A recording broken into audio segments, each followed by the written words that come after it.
was still somewhat overawed as I entered the grand illuminated pavilions of the exposition. An artificer was placing an arc light. Here I went west towards the airship hangar. Well, let's watch this first, since it's probably on the way. Because it sounds like it's really close. An artificer was replacing an arc light which had burnt out. She first disconnected the strange machine powering the lights. It had a spinning iron wheel, which was wound around with a series of armature coils. What is that device, Artificer? I merely watched politely, not wanting to disturb her work. I am curious. But, yeah, let's not disturb her work. See what happens. I merely watched politely, not wanting to disturb her work. Artificers were a notoriously irritable breed. This is bleeding folly and waste, the artificer grumbled, in a thick Yorkshire accent. These grand machines are finicky beasts. Not to sound to be the case, that's so. Grand machines? What are those? I inquired. Well, it's oh, never mind. Swim my question away. It's a steam engine, alright. Only it doesn't make steam. Will that do? I hate explaining this stuff to laymen. You're treated hastily, not in all terror of her irate tone. Darcy's tone is belied by a gentle touch. I mean, I guess we'll go with this one. Darcy's tone is belied by a gentle touch. Is that like contrasted? I think that's what belied means. Let's go with that. We don't want to leave. Pursue any lead to its maximum conclusion. Harshness of her tone is belied by a gentle touch as she unscrewed the arc light's globe of enameled glass and replaced the two carbon rods within. She reconnected the supply and the 10 Yablokov candles connected in a series of light lit up once more. Will all streets lit up with electricity soon? They are miraculous. No, they're miraculous. I breathed. The artificer snorted. Their hard work is what they are. Miracles indeed. But her mouth sunk to a small, proud smile. She looked at her pocket watch, cursed, and hurried off, dropping something as she went. Of course we're going to return it. You don't want to keep it. Come on, that's rude. I hurried after her to return it, and she thanked me. My medallion.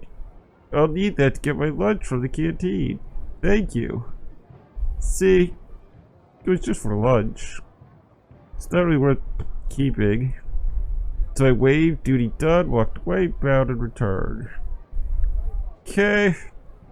Now this, see, in real life, I'd probably do this. Waved, walk away.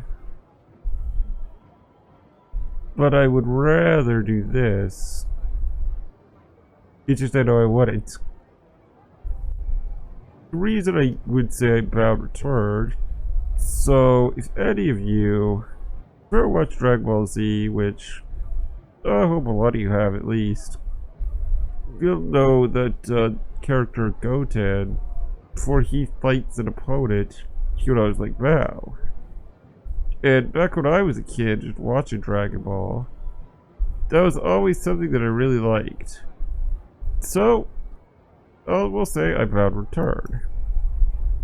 And she giggled. Stop that, you'll make me blush. Shrugged the coin thoughtfully. I was given this for my work in Istanbul, you know. I made a very special automaton. I think it works as a driver now. En route up from Izmir. I think that's right. An automaton who can drive? Of course, that's so strange. I can only shrug. Who knows what is normal in this modern world? I looked about me once more. Avenues sprawled in every direction between the inviting illuminated pavilions of the exposition. I head towards red and purple tents, the Artificers Guild. I stroll down the Avenue of Nations. Out west towards the airship hangar. Let's go to the airship hangar. Out west towards the airship hangar. Past the booth with the husband-wife pair selling panoramic hot air balloon rides to eager tourists. Well, hot air balloons to tourists. Yeah, hot air balloon rides to tourists. Find out what we're interested in. Bitch, the hourly rate is way too expensive. So the hangar was crowded with airships and flying vehicles of all shapes and sizes, attended by sharp-eyed crews from all over the world. And my eye was immediately caught by the African-made rigid air balloon, rigid metal balloon, the gilded Egyptian Ifrit class airship, the metal-clad four-propeller Savarkar Atomtic, the bulky coal-gas-powered Ottoman Gayik, the twin-blade Peruvian gyrocopter.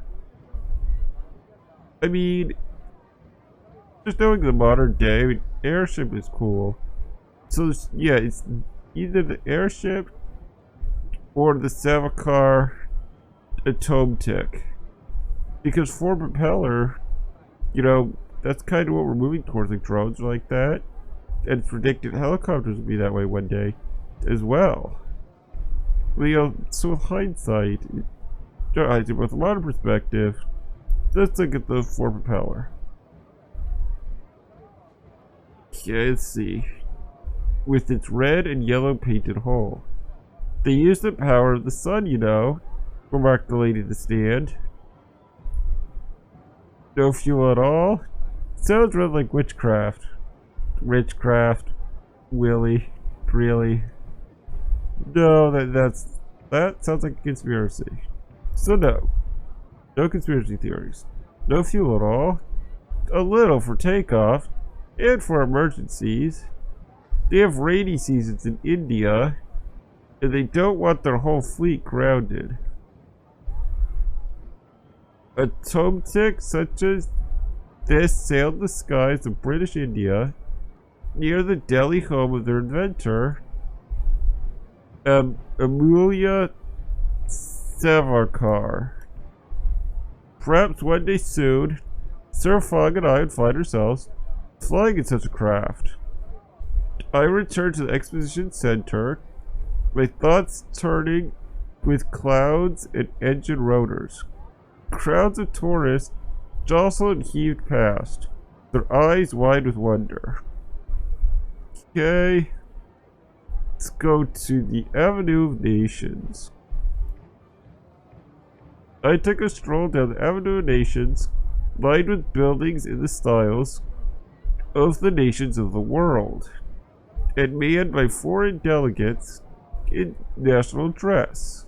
Although the newly formed German Empire was a conspicuous absentee, or a most eclectic sight.